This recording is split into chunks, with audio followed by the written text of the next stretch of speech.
Hey guys, we're here with our draft analysis for the NPL Season 2. We have, if you guys did not see my announcement video, we have indeed made it into the NPL, which is very exciting. It's been a while since the GPSL ended. We did have our NPL trial videos in between, but nonetheless, I'm very excited to get started with another draft week.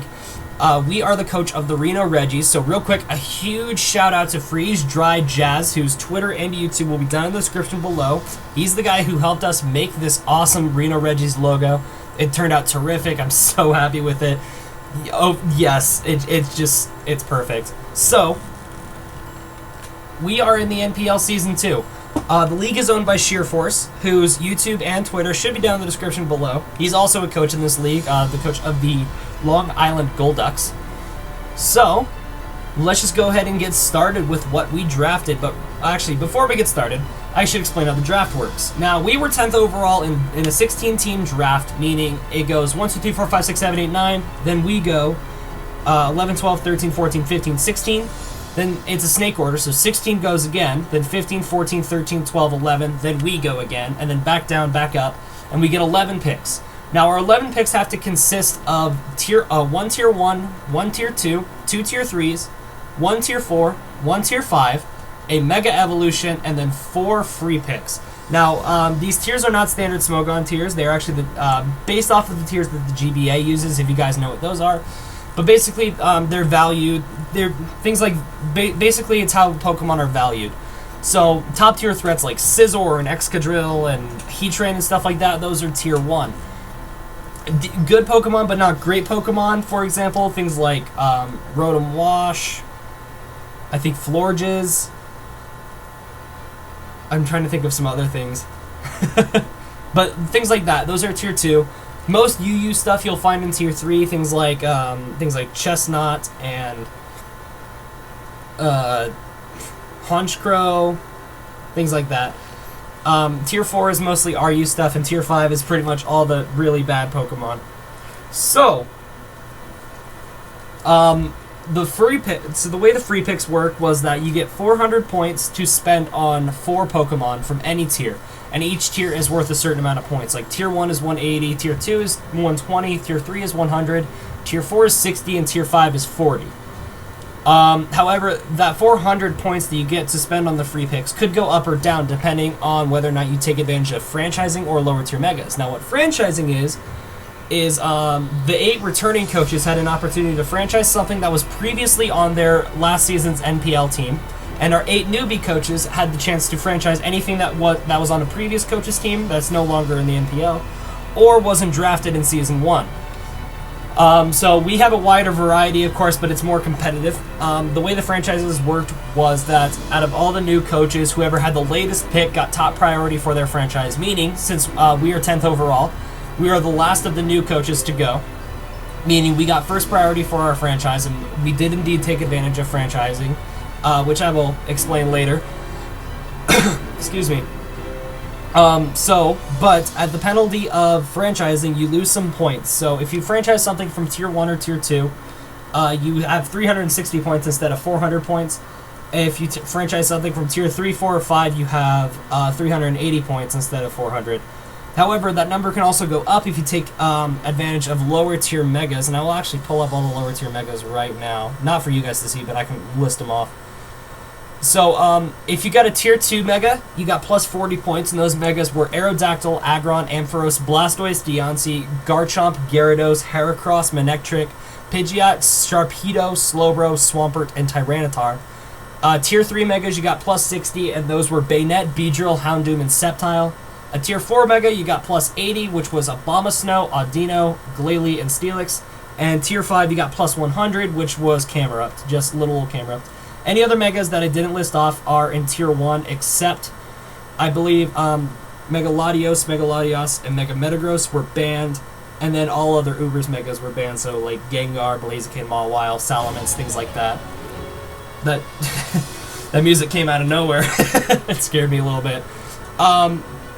We actually had exactly half of our coaches, 8 of them took advantage of lower tier megas. There were 5 tier 2s picked and 3 tier 3s picked. Spoiler alert, we got a tier 1 mega. So, because we haven't taken advantage of Franchise and a Tier 1 Mega, we will only have 360 points for our free picks, but we can work around that no problem. So, let's just go ahead and get it finally into what we drafted, and the first thing we got was our Franchise, which was Jirachi. Now, you guys have seen me use Jirachi in the NPL tryout videos.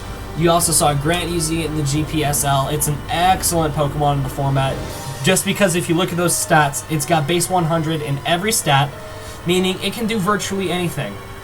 It could set up hazards with Stealth Rock. It could be a support Pokemon with things like Wish and Healing Wish, and it might even get Heal Bell. Don't quote me on that. I'm actually going to look that up right now. Hold on.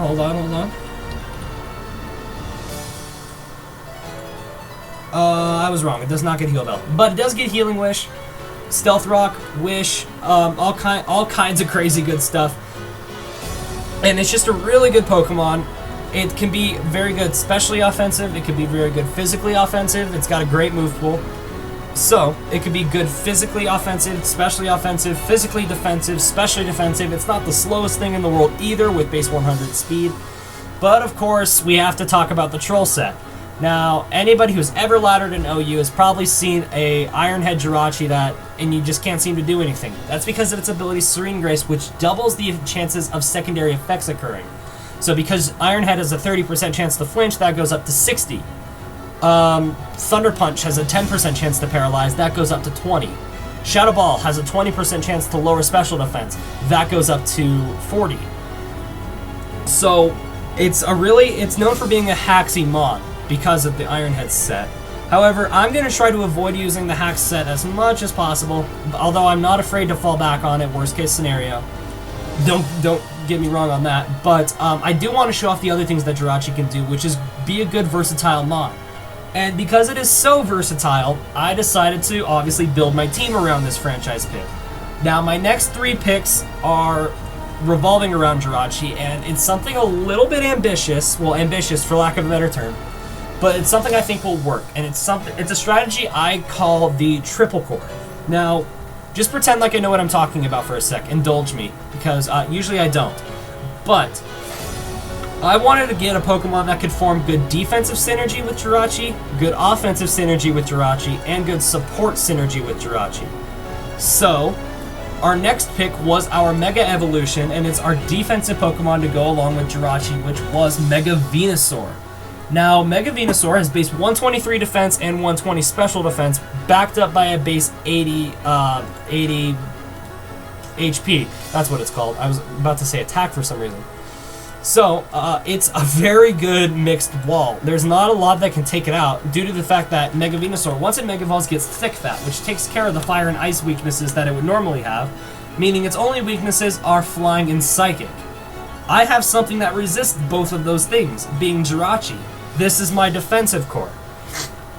Jirachi's biggest weakness is arguably knockoff, and Mega Venusaur does not care about knockoff unless it's coming from like a banded Weavile or something insane like that, which I would not put past the person who drafted Weavile, which was not me, spoiler alert. But Mega Venusaur, it's got really good support moves. It's a poison type, so it never misses Toxic. And that's a fun fact if you guys did not know that. Poison types cannot miss Toxic. Unless it's like a steel type, of course. It has Synthesis for recovery, Sleep Powder to put things to bed, Leech Seed for residual recovery. So, no leftovers, no problem. I have Leech Seed. In addition, it gets some decent offensive power as well. In terms of special offense, you're pretty much limited to Grass Stab. You'll probably most commonly see like Giga Drain, but maybe you'll see me use like Leaf Storm or Energy Ball once or so. And then its only specially offensive poison move would be Sludge Bomb. But it gets a decent physical move pool as well, and base 100 attack isn't the worst thing in the world either. It gets things like Body Slam, Earthquake, of course like Petal Blizzard and Power Whip. Outrage, Knockoff. So this thing, you might see me use a physical Mega Venusaur once or twice maybe. You never know in this league. So, but overall, I'm very excited that Mega Venusaur is on our team. It's a great defensive synergy with Jirachi. So, the next Pokemon I decided to get was my support core with Jirachi, and you guys know it had to have been Togekiss. Now, you guys saw me use the Jirachi Togekiss core in the NPL tryout videos, and it's the Troll core. Togekiss has the same ability as Jirachi, being Serene Grace, so that's one of its abilities. And Togekiss also gets access to the move Air Slash, which in addition has a 30% chance to flinch. That goes up to 60 with Serene Grace. Both Jirachi and Togekiss have Thunder Wave as well. So, if things go perfectly, there's only a 15% chance that my opponent can even do anything against my Jirachi or my Togekiss, if I want to run that set. It's a great troll core if I don't want to rely on my defensive core or my offensive core. If the team is just too bulky, too offensive, something like that, I can fall back on this. Now, in addition, Togekiss is a great fairy type. There are very few good fairy types in the draft format. I would say, unless you got, excluding Megas, I would say, unless you got Togekiss, Clefable, or Sylveon, I would say you lost out on a fairy type. I would say, like, probably Mega Gardevoir, Mega Deontay as well for good fairy types. Mega Altaria, I'm not a huge fan of it in the format, but it works as a good fairy type. Mega Audino is not that great, but still. I would say, unless you got a Mega Evolution that's a fairy type, or you got Togekiss, Clefable, and Sylveon, you're doing something right. Other than that, I would say there's not very many great fairy types in the format, so I wanted one of the best fairies, and I indeed did get Togekiss. There are other decent fairies, not to say like every other fairy in the game is bad. Like regular Deontay is good in its own right. Regular Gardevoir is. Whimsicott is, Florges is, Granbull is, Aromatisse. I'm just naming off some decent fairies I know of. Slurpuff, I guess. I'm not a huge fan of Slurpuff, but still. I would say I'm very happy with our fairy type that we got, and just because it forms such good offensive synergy with Jirachi, I believe at this point, I know Clefable was gone, because that was taken in round 1 by the Kansas City Cocoons, but I think, no, Sylveon was also taken in round 1, so I got the best fairy out of what was left, in my opinion. You can make an argument for other things as well. But Togekiss is just so awesome. It's a decent defensive core with Jirachi as well, just because Togekiss does not like poison types and steel types, Jirachi doesn't care. Jirachi doesn't really like ground types and dark types, Togekiss doesn't care about those. It's a good baton passer if I needed to do that, like baton pass Nasty Plot or something like that. Reliable recovery with Roost. It gets Morning Sun too if I wanted to do that, and Soft Boil, so I get to pick how I want to recover. You never know. It gets Stab, Air Slash of course. Dazzling Gleam is its best offensive move for fairy types. It does not get Moonblast, which is a little unfortunate, but that's okay. And great offensive coverage, things like Aura Sphere, Fire Blast. Looking at some of the other stuff, Grass Knot, Signal Beam, Shadow Ball. Overall, I'm very happy with Togekiss. I think it's going to be excellent. In addition, it is a defogger. Not one of the best hazard removals in the game, but definitely decent. So it can run defog if I need it to. So yeah, there's that. And finally, the last one of our triple core is our offensive threat that pairs up nicely with Jirachi, which was Hydreigon. Now, Hydreigon, being a Dark Dragon type, resists all of the things that Jirachi is weak to. Fire resisted, Dark resisted, Ghost resisted, Ground is immune because Hydreigon has Levitate. In addition, most of Hydreigon's resistances are dealt with by Jirachi. Ice, Jirachi deals with it. Fairy, Jirachi deals with it. Dragon, Jirachi deals with it. The only ones that Jirachi doesn't resist would be Bug and Fighting, but even then, I have a Togekiss that quad resists both of those. So, this is a really good offensive core because base 125 special attack and 105 attack paired up with a 98 speed, which isn't the worst thing in the world either.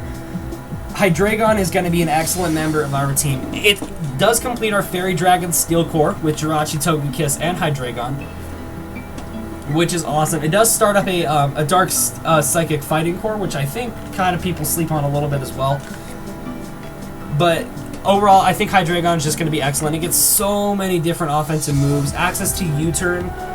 There's even been times where people have ran defensive sets, like probably one of the most infamous defensive Hydreigons was in Season 4 of the GBA. Vegamogwai, who had Hydreigon at the time, used it defensively to take Sacred Fires from an Entei, which was absurd at the time, but then it worked and everybody was like, wow, it works, what do you know?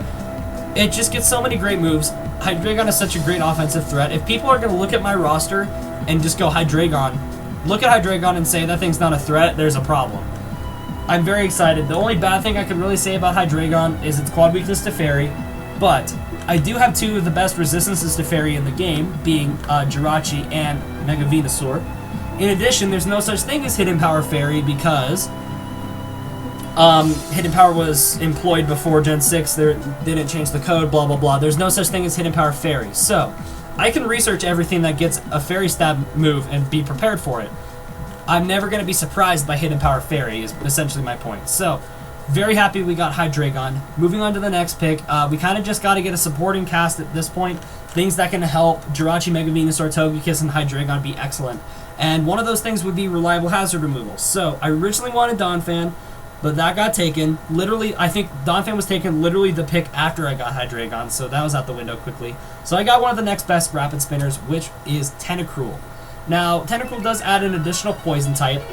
However, Mega Venusaur and Tentacruel only share one weakness, which would be Psychic. However, I do have a quad resistance to Psychic with Jirachi and an immunity with Hydreigon. So, I'm less afraid of the Psychic weakness that these two would be sharing. In addition, as I said, Tentacruel gets Rapid Spin, which is valued very highly as well. I think every team should have a good, reliable Rapid Spinner. Whether or not you need to bring it every week, that's up to you.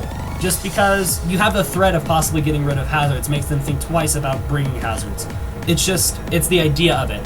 Whether or not you actually bring it, it's up to you, as I just said a lot of times. In addition, Tentacruel, Rapid Spin, of course, stabs Scald, stabs Sludge Wave, Toxic Spike, so at this point my only hazards were Stealth Rock on Jirachi, and obviously not every week I'm going to run Stealth Rock on Jirachi. So, having additional hazards with Toxic Spikes is excellent as well. But Tentacruel was awesome defensively. It's got base 120 special defense, of course. 65 defense is not the greatest thing in the world. But I can, if it's EV'd correctly, I could probably take a few physical hits. Oh, excuse me. In addition, it's got base 100 speed. It's tied with Jirachi for the fastest thing on my team right now. And it gets great offensive coverage. It gets Dazzling Gleam, Giga Drain, Stab Water, Stab Poison, Ice Beam. It gets Knockoff for utility. That's the word I was looking for. It gets Recover as well, I believe. No, it does not. I thought it did. I could have sworn it got Recover, but maybe I'm going crazy. Oh well. I was going to say Reliable Recovery with Recover, but I guess I was wrong about that. I could have sworn it got Recover. Well, nonetheless, it's a good wall. I'm very happy we got Tentacruel. It's probably one of the better Rapid Spinners in the game. Excadrill and Starmie are definitely the best Rapid Spinners, but both of those went round 1, so there's no chance of me getting those. But, moving on to the next pick, we got Dugtrio. Now, on paper, Dugtrio might seem like a pretty strange pick. Now, Dugtrio, I'm not a huge fan of the weaknesses it provides. I mean, I do have a quad resistance to grass, and 3 more resistances to grass, so I'm less worried about that. I have 3 resistances to water. However, I am forming a little bit of an ice weakness with Dugtrio, but that can be covered later. Now, Dugtrio is the fastest thing on my team at this point, base 120 speed, and it will be the fastest thing on my roster as well, spoiler alert. But what's great about Dugtrio is its ability, Arena Trap. Now, because I have a Trapper, people immediately have to think about what they're going to do against Dugtrio just in case I bring it, because they don't want their threats to be trapped. Moves like Stab Earthquake, and it gets Sucker Punch, it gets Stone Edge. It also gets like Night Slash for Dark Stab and Pursuit, which actually I didn't even know that. It's another Stealth Rocker as well. So, but because of the ability Arena Trap, my opponent cannot switch out unless they have like a Shed Shell. They use U-Turn, they have a Flying type or a Levitator. Basically, they're going to have to bring something to... I don't know why I did that. They're going to have to bring something to deal with Dugtrio, whether they like to or not. Whether I decide to bring it or not, they're going to have to think about Dugtrio. In addition, it is a Ground type, which my team did not have at this point. So, it stops them from just bringing Volt Switch and spamming it the whole time if they wanted to do that. I'm very happy with Dugtrio. I think people probably would criticize this pick, saying it's the weakest member of my team, and I would agree. But I'm very happy with Dugtrio. I'm very comfortable with it. I think it's going to do great things on the team. So, moving on to our next pick, we got Sneasel. Now, once again, why did I get Sneasel instead of Weavile? Because at this point, Jirachi's my tier 1, Venusaur's my Mega, Togekiss is my tier 2, Dugtrio would be a tier 3, it's valued at tier 3. And Hydreigon and Tentacle were both valued at tier 2, which meaning I've lost 240 of my 360 points. I have 120 points that I need to spend on 2 Pokemon. And Weavile is already 180. So Weavile is way too expensive. But Sneasel does the same things that Weavile does, just with a little bit less power and a little bit less speed. Actually, a lot less power, but a little bit less speed. Stab Knockoff and Stab Icicle Crash are going to hurt from this thing. It gets priority with Fake Out and Ice Shard. Something my team was lacking at this point was priority. So, I got some priority. It's excellent. Can't praise its abilities too highly, but that's neither here nor there. It's gonna be a damage dealer. Good Ice Stab, I feel like, was pretty important on this roster. I lacked it in my GPSL team. I felt like my Milotic's Ice Beam was gonna be enough, but it just did not cut it. Now, Sneasel, Dark Ice, it's just such a good offensive coverage because I'm actually very happy we got Sneasel. I think this is probably one of my better picks, in my opinion. There's not very many good ice types in the format. Probably Weavile, Mamoswine, Kyurem and Kyurem Black. Probably your best bet for an ice type. Sneasel is pretty good as well, but I honestly can't think of another good ice type. You can make an argument for maybe Cloyster. I'm not a huge fan of Cloyster in the format, but nonetheless, it is an ice type. Cryogonal and Avalugg are not the best things in the world either, but they are there. So, but I'm really happy with Sneasel. I'm very happy it's on our team. It's going to be a good damage dealer. In addition, it's one of the fastest Pokemon on our team as well. I don't know why I said either. But moving on, I'm very happy we got this pick as well.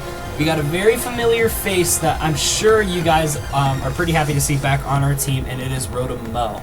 Now, Rotom-c, we've used it in our GPSL team. We've used it in our NPL tryout battles as well.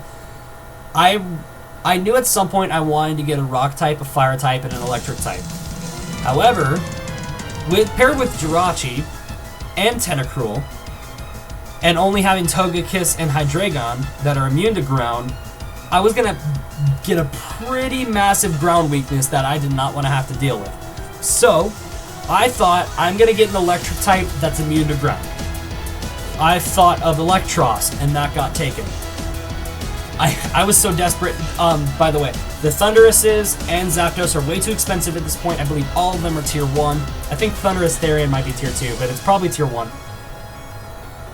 But, nonetheless, Rotom is on our team. It is an electric type with Levitate, meaning it is not weak to ground. In addition, it's grass type and would not let it be weak to ground either way. But still, it's an immunity to ground. The things that switch in on electric types, being ground types, don't really appreciate grass stab. So, people are going to really have to play around with my Rotom-c. It's a good statuser with Will-O-Wisp, Thunder Wave, and Toxic. It gets all 3 of the main important statuses on your team. Access to Volt Switch. Base 86 speed is not the slowest thing in the world, but if I want it to be slow for the sake of slow Volt Switching, it can be slow. Base 107 in both defenses. Base 105 special attack is excellent as well. I'm pretty happy with Rotom-c on our team, and I'm very happy it's a familiar face. At least one familiar face is going to be back on our roster.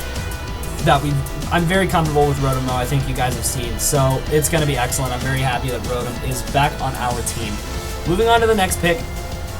At this point, Rotom-c would take up another 60 points as it is a tier 4, and Sneasel was my other tier 4. Was my freer tier 4, I should say. So, that means I have 60 points that I had 3 picks left. I need a tier 3, a tier 5, and 60 points left to spend on something, which is either a tier 4 or a tier 5, but probably a tier 4. So, I don't think anybody's going to take my tier 5. I don't think anybody's going to take my tier 4 that I had in mind. So, I'm going to get my tier 3 right now, which was Chandelure. Now, I didn't have a ghost type yet. I didn't have a fire type yet. And Chandelure is sitting right there, and I snagged it. Base 80 speed is tied for the slowest thing on my roster at this point with Jirachi and Togekiss. However, spoiler alert, that will be the slowest thing on my roster, so I'm not too worried about it. It does finally complete my Fire, Water, Grass Core with Tentacruel and Mega Venusaur. Base 145 special attack, Shadow Ball, Fire Blast. That's going to do some damage unless you're a really good, especially defensive mon.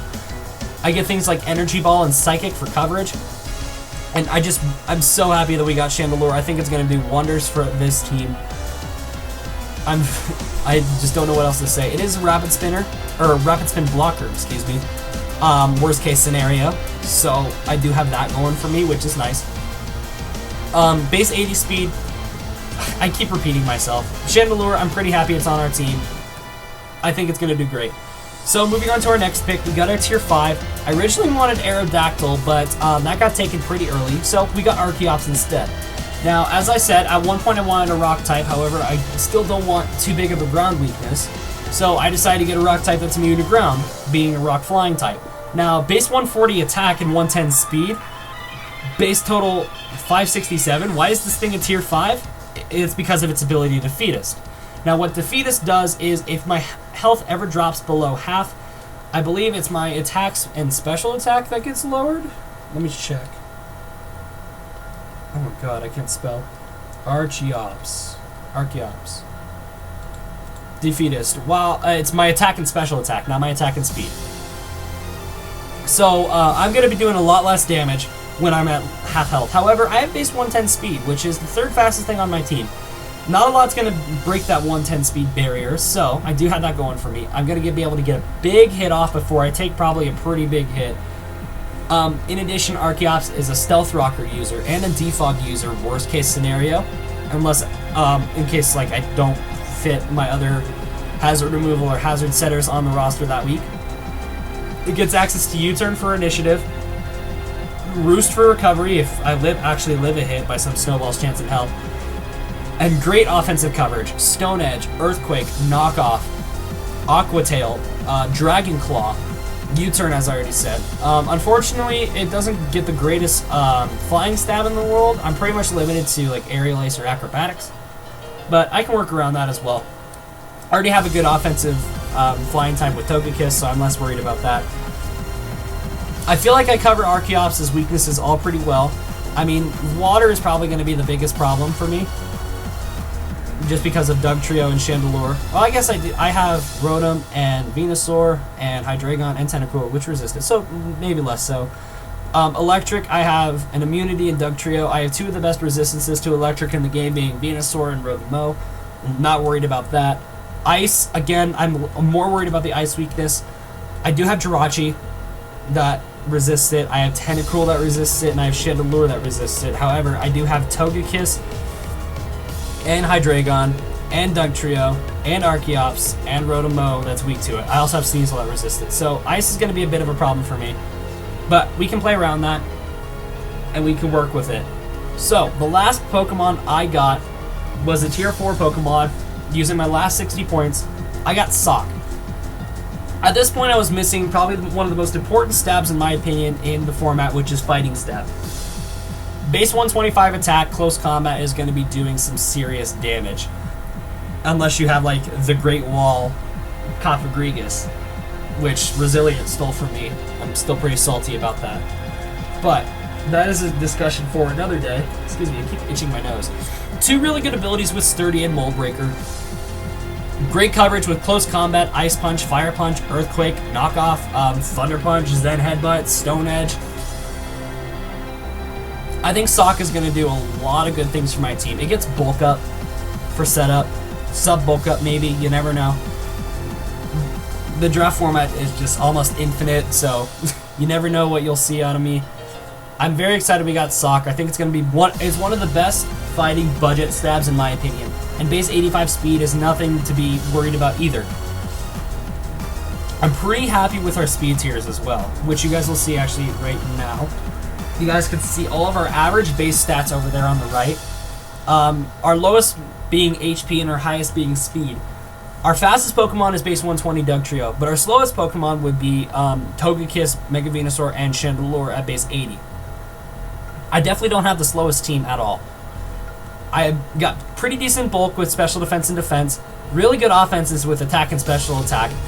The only really bad thing I can say about it is my lacking HP stat, and I have a little bit of an ice weakness. But we can play around it. We are prepared for the ice types. We know what ice types are in the league, so we can prepare for them.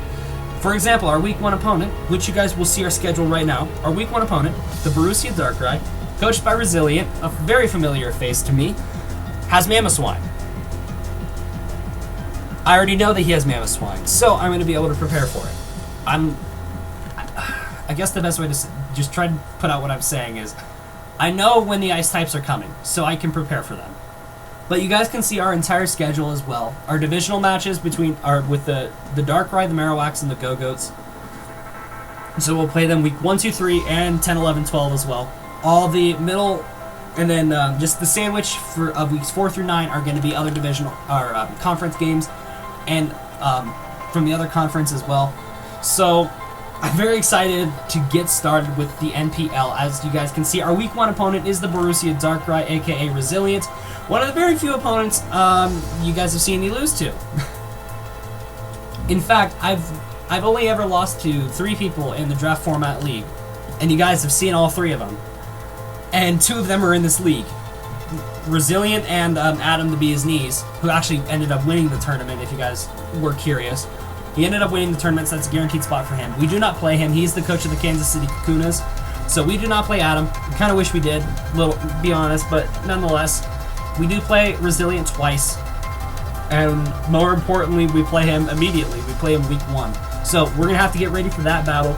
And I will keep you guys posted about when our battle is going to happen, because I actually don't even know at the time.